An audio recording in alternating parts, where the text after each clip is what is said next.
Good morning. Here we are again in the very windy morning of Birmingham on, I don't want to say the Europe continent, but outside of Europe, in this planet, with all the S word news that we're hearing every day and things that's happening to us day to day.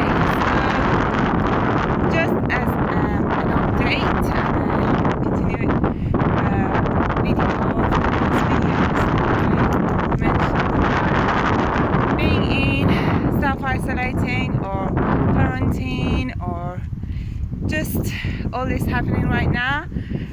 Some issues would raise in our life, and I just want to carry on with that topic or that point, that how are we going to deal with issues that would raise during quarantine and self-isolations and during crisis in general. So to begin with, I'm in the field by the Queen Hospital QE. There's just no one here apart from the birdies and Lola. We did a few laps of run. It's quite windy. Hopefully the voice is clear.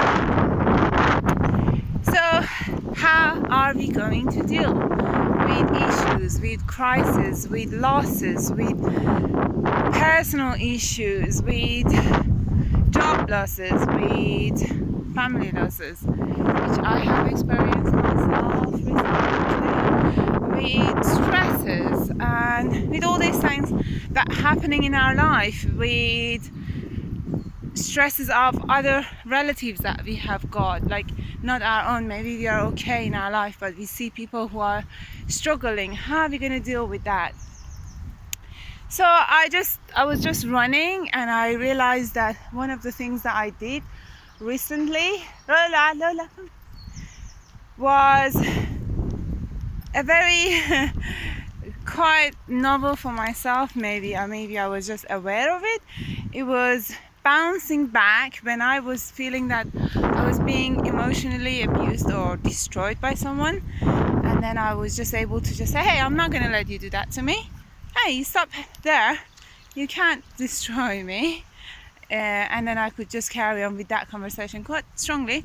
Just want to say where that comes from. I realized this is not me. Honestly, this is me, very new, to be able to just stop someone and tell them you're not doing the right thing without avoiding them or avoiding the issue and stepping away from the issue. That's my usual way of dealing with things, stepping away of the issue. This is a little doggy here. So that was my usual response, and this time I was just saying, hey, you can't do this to me, stop there, you cannot destroy me, I won't allow this. So then I realized I have developed this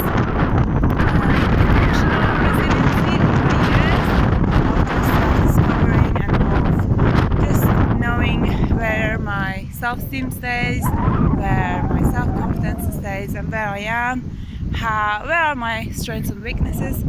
And just want to say, just let's talk about the emotional resiliency and what it is. I won't be able to say how to develop that in ourselves within just this short video, but I can definitely say emotional resiliency is something that we're not skilled to be emotionally resilient.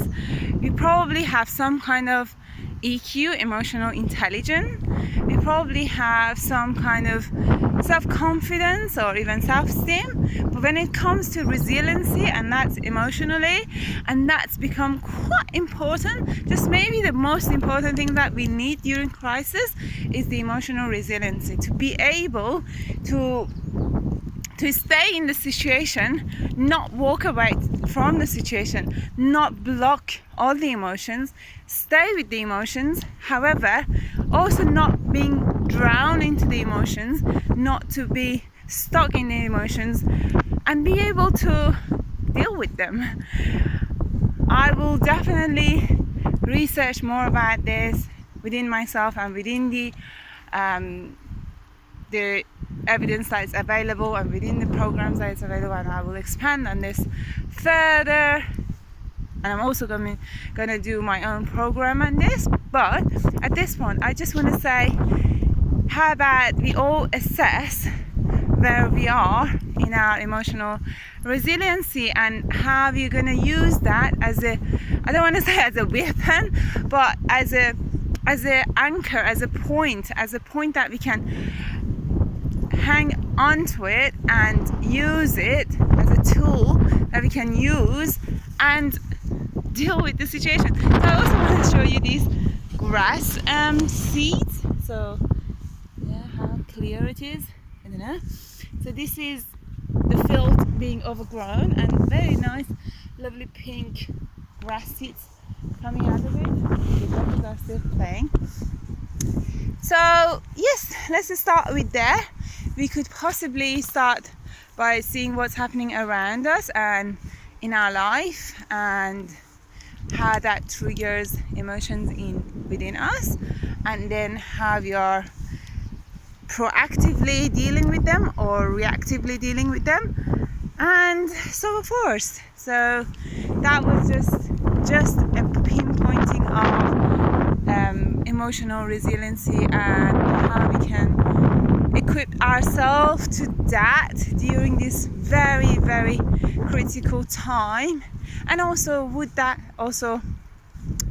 we also help not only ourselves, we will be able to help other people around us, people who are suffering, and we feel we want to give them a shoulders, we will be able to do that. So this is just a beginning of a very important, highlighting a very important, I don't know what to say, point, topic, program, something that we can develop and we can think about it further and talk about it further. But let's go and search by yourself. Let's go and search in yourself and how you deal with it, and search in what's happening already. I'm very sure, I haven't researched this particular phrase, but I'm very sure there are talks and programs, most likely there are programs, and there are research that has already been done about emotional resiliency. And I will be doing my own research, and I want to develop this program, and soon I will share that program as well when I'm able with everyone who wants to